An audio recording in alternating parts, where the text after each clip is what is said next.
Hello,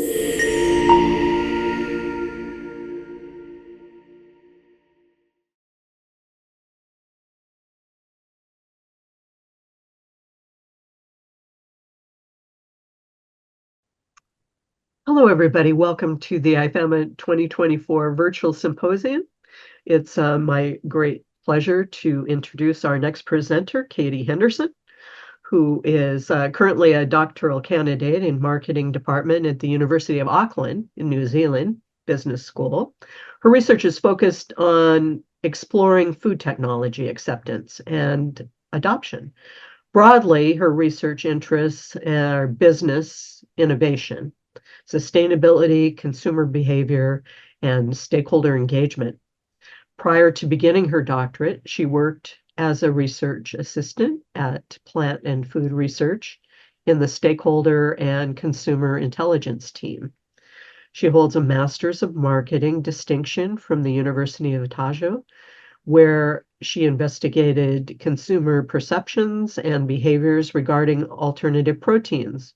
She currently holds the Business School's Dean Doctoral Scholarship as a recipient of the STAMP Strategic Thinking and Agri-Food Management Program Scholarship, and has worked in a graduate teaching assistant since joining the University of Auckland. Her presentation, The Trust Tightrope, the Influence of Divergent Types of Trust on Consumer Perceptions of Gene-Edited Foods. The floor is yours. Thank you. That's a really nice introduction, and it's nice to be here and have the opportunity to present to those online, but also to those who might watch this back later. So I will jump straight into it. So as Catherine said, I'm a PhD candidate at the University of Auckland, and today I'll be presenting one part of my research, which is looking at consumer perceptions of gene-edited food. And it's a series of research that I've done as part of my doctoral research, the first being a systematic literature review, which was informing this study, as well as a stakeholder study, which I am working on at the moment. So just to quickly give you an outline, I'll take you through, I guess, how I came up with this research opportunity and the research questions, as well as the framework, the methodology, and of course the results and the key findings. So as I'm sure people are aware, we face some really big challenges in our food systems and producing sustainable food. And as we know, we need to make some changes to ensure that we can produce food more sustainably. An avenue, since my interest is in new food technologies, that's been gaining interest is gene editing technologies and their products, so the gene edited foods. And as we know, there's been a lot of research in the area of genetically modified organisms or gene modified food, but there's also been some advances in that technology, and we now have newer technologies such as gene editing, which produce similar food products, but a different process has been used. So this research kind of looks at consumer perceptions towards these newer types of technologies and doesn't have a focus so much on genetic modification. But in particular, it's about the role of trust in consumer perceptions. And the reason why trust is really important is because as we've looked at this research, we've noticed that this seems to be quite important in informing people's perceptions, particularly about the information and whether they're willing to receive information about the technology.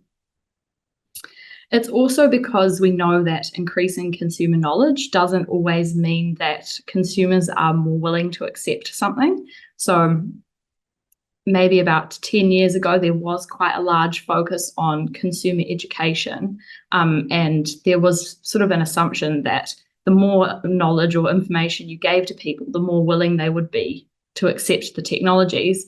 But as you probably, it's obvious that that's not the case. So there has to be something deeper underlying, and potentially that is trust.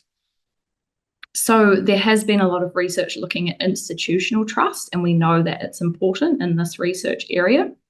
And it has there has been a few results to show that people are more willing to consume, or they have more positive perceptions of gene-edited foods if they trust food regulators. And that work has been done in Europe, Canada, and the US.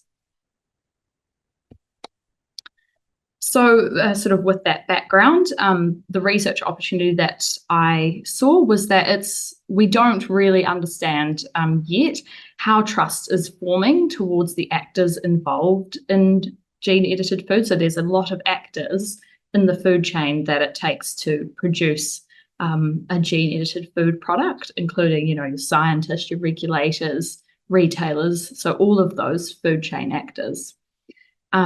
And we also don't know much about how that trust forms when consumers have limited familiarity with these products. So they're novel, they're new, and particularly in some cultural contexts, they're even more unfamiliar.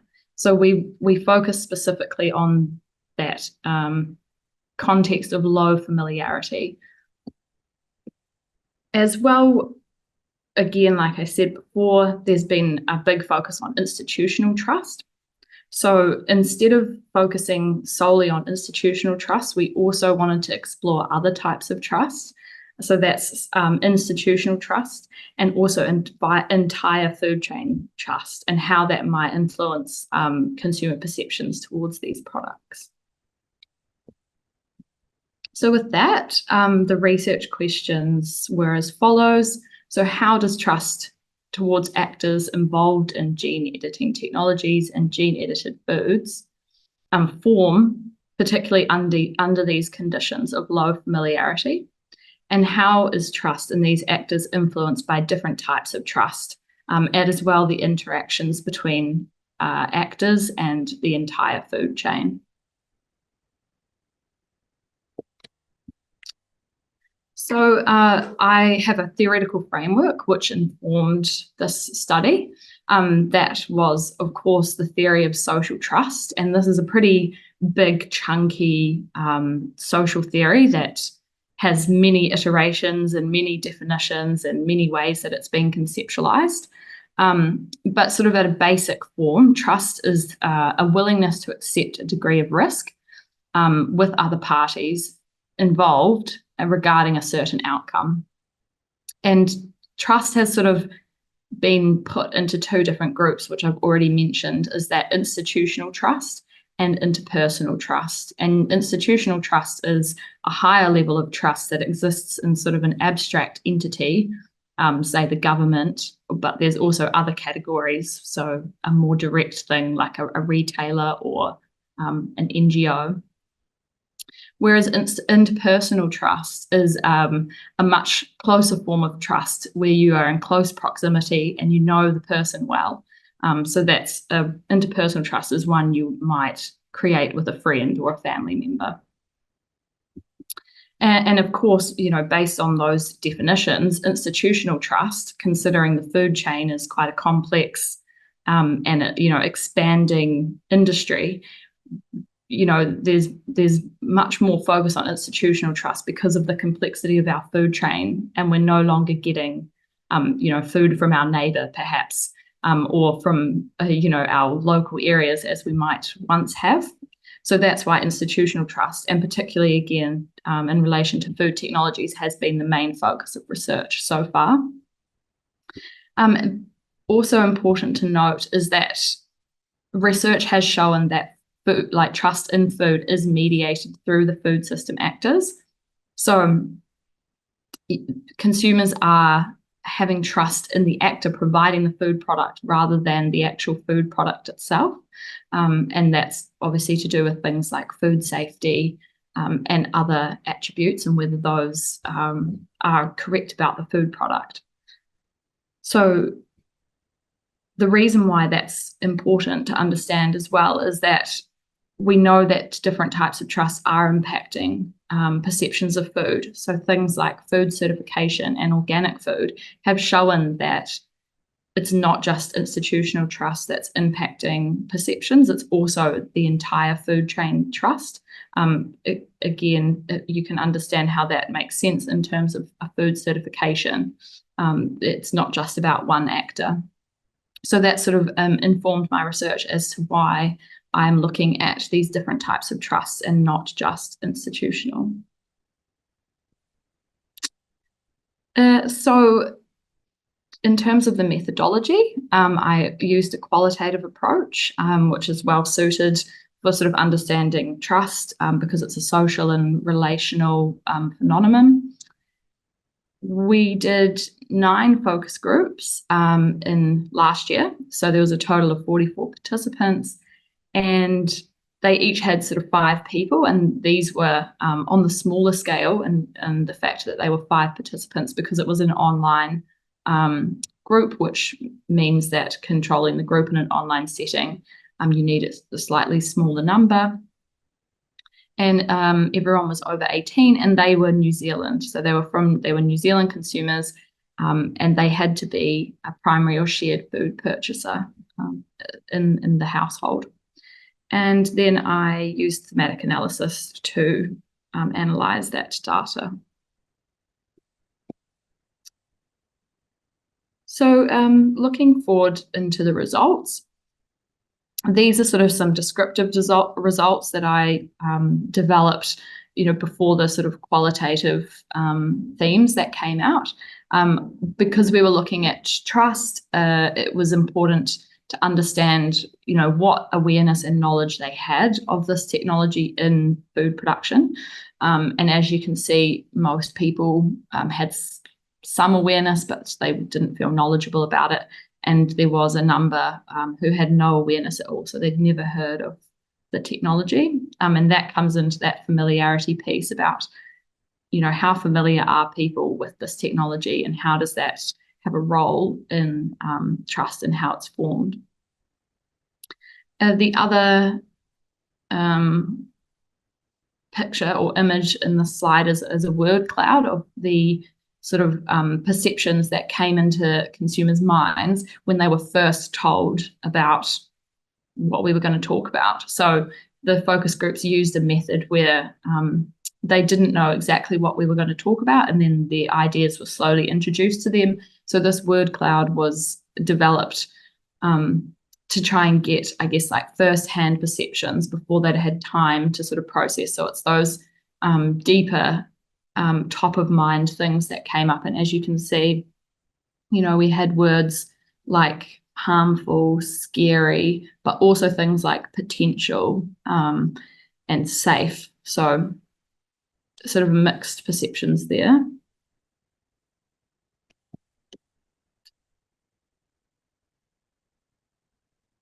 So after I did sort of the initial perceptions and things like the knowledge, I developed 5 key themes, and these were about the trust formation towards food system actors who are involved in gene-edited foods. And the 5 were perceived competence, perceived goodwill, transparency and legitimacy, visibility, and trust heuristics. And so I'll go through each of those in more detail. The first 2, so perceived competence and goodwill, they probably weren't that surprising. So they are 2 key things that have come out in prior research in terms of what helps in consumer trust formation, sort of what's the foundations for building trust. And one is that, they perceive that the actor has technical skill and expertise in the technology or the food product. And that's particularly regarding things like safety and I guess not food knowledge in the area. The second is that perceived goodwill. And so that's about whether actors are going to act in the public's interest and make ethical decisions about gene-edited food. So that was a really important theme that came up throughout the focus groups. People really were concerned about if the uses of the technology, so the applications that gene editing is used for in food production, are going to be applications that benefit the wider public.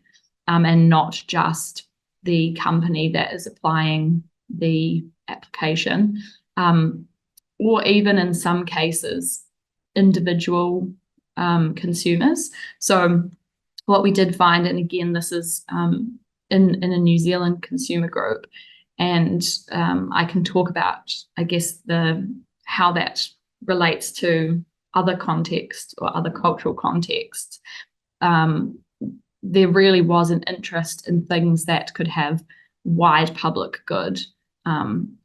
So climate change adaptation, drought tolerant strains or drought tolerant vegetable and fruit crops, rather than having a slight change in nutrition. Although nutritional benefits were also something that consumers were interested in, they were talking about the trade-offs of those things as well.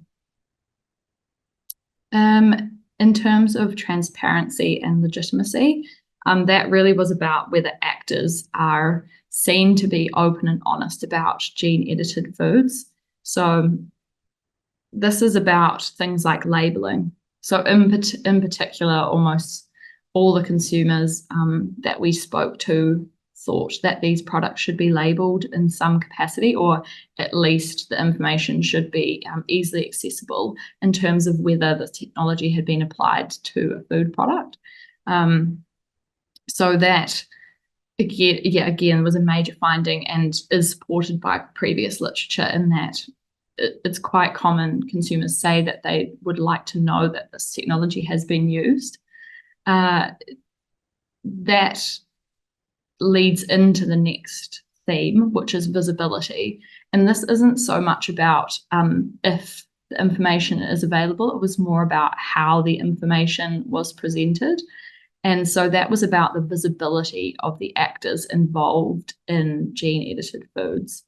So a lot of people had questions about who actually makes the decisions about these products. And so they thought, and again, because of our food chain being quite complex, consumers had the perception that decision-making was being hidden from them because they weren't sure who actually made the decisions. It was just a faceless decision that gets made by someone, and they don't know who that person is. And so they wanted to have more connection to the people who are making decisions, and understand more about the decision-making process that gets used in terms of these food products. And lastly, the trust heuristics is about these sort of mental shortcuts that people are using to simplify the conditions under which these judgments were being made. So one of the key sort of heuristics, the simplification that got made, was about country of origin. And people sort of had a tendency to trust their own country more, or that's what we saw in the New Zealand consumer group, is that they thought, okay, if it's regulated in New Zealand or it's grown in New Zealand, we would trust a gene-edited food product because we trust New Zealand regulators.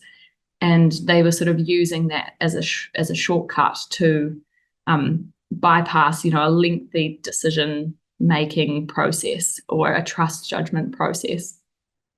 And there was also, other things where they would draw on any prior knowledge they had about these technologies or food products.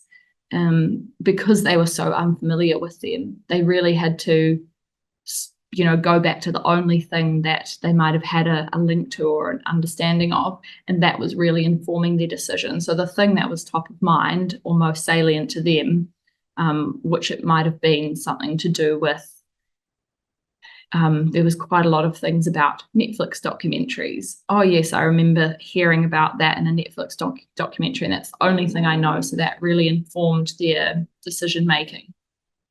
And whether they would trust the actors about these products.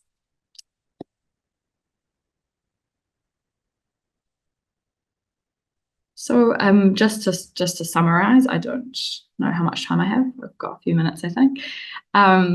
The I guess, yeah, so the key takeaways is that we knew that our sample, so our consumer group, was going to most likely be quite unfamiliar with gene-edited foods. And that is because in New Zealand, they have these technologies have been highly regulated. So there's not been any access to these products really in our marketplace. So we knew that there would be a condition of low familiarity. And what we saw was in these conditions, the visibility of food system actors, particularly an in-person connection, was really paramount in building that trust that consumers needed to, I guess, feel more open or be more willing to consume a gene-edited food product. And when I say in-person visibility, this could be things like a science cafe, a place where, science roadshows where people are getting a direct interaction with the scientist and talking to them about the products. It could also be even some kind of sort of media release where you're actually seeing a decision maker. A good example of that is, during New Zealand's COVID response, there was quite a high visibility of our Ministry of Health and the leaders in the Ministry of Health who were doing decision making. And people actually brought this up quite a lot in our focus groups about how they got to know these people, and they sort of, that built trust in them because they were regularly seeing these people's faces talking about the issue. And that developed their trust over time towards the who was actually making those decisions and how they came to make them. So when going back to the theory, we've sort of termed this concept thin interpersonal trust. So that's about instead of it being an institutional trust or an interpersonal trust, it's a thinner version of interpersonal trust in that you don't know these people directly, but you're creating a more direct connection with them. And it's usually based on a reputation of the person, and you're building that familiarity, and you can do it through these access points. And that's signifying that there is someone overseeing that decision making, rather than people not really understanding where decisions come from. The other key findings being that participants sort of, again, shortened their trust judgments using salient cues when they weren't familiar with the product. And that, of course, I talked about the country of actor origin was a shortcut about whether information was trustworthy. So if people heard, this is from Australia, they were like, yeah, that's fine for some reason. So they were just using country of origin or where the companies were based as a shortcut to think, oh, that seems like it would be trustworthy. And they weren't really going into any in-depth, I guess, a further in-depth process about how they might be determining whether the person would be trustworthy. As well, I looked at that entire food chain trust. And so what there was quite a lot of acknowledgement from consumers was that they did understand that the food chain was quite complex, and that made some of their trust judgments more complicated, and they weren't totally certain about who to trust. So what we saw was that, I guess, traditionally there was, social norms around who was trustworthy. And so, for example, scientists. But then there was some disturbance of these norms.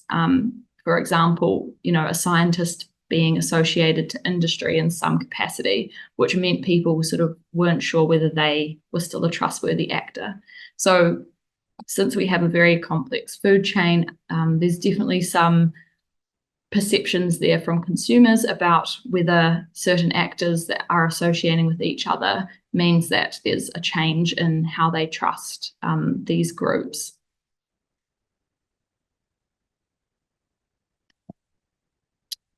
So yeah, just to summarize the visibility of our institutional representatives, so things like using social media engagement, community platforms through science cafes and roadshows, will definitely help in giving a more sort of accurate portrayal of gene-edited foods that can help empower informed consumer decision making.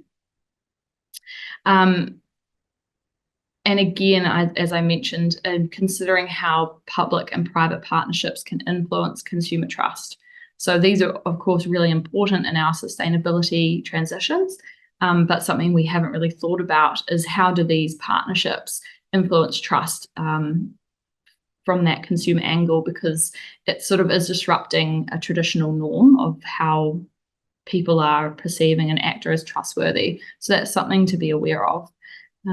And of course, in general, you know, because of our complicated food system, we do have to think about broader food system issues when we're talking about gene-edited foods, because they are all interconnected, and that's also how our consumers are seeing these issues. They're not seeing them in silos. So we do have to talk about wider issues so we can help consumers understand how these technologies play a role in our broader food system and how they impact. So I think that's all. So I'll leave it there. I think I was probably running over time. Really interesting presentation and so relevant to the discussion we had in Spain around sustainability and innovation. Wow, I just saw how perfectly your research was positioned for the discussion that occurred with the case study around seeds and gene-edited seeds and trust. You already have some experience with that, so you were able to really provide some new insight, how you would even begin to get your head around that space and tackle such a broad topic with consumers. So congratulations on that. It looks like we have a question from Micah. Yes. Hi, Katie. My name is Michael, and I work at Lincoln University.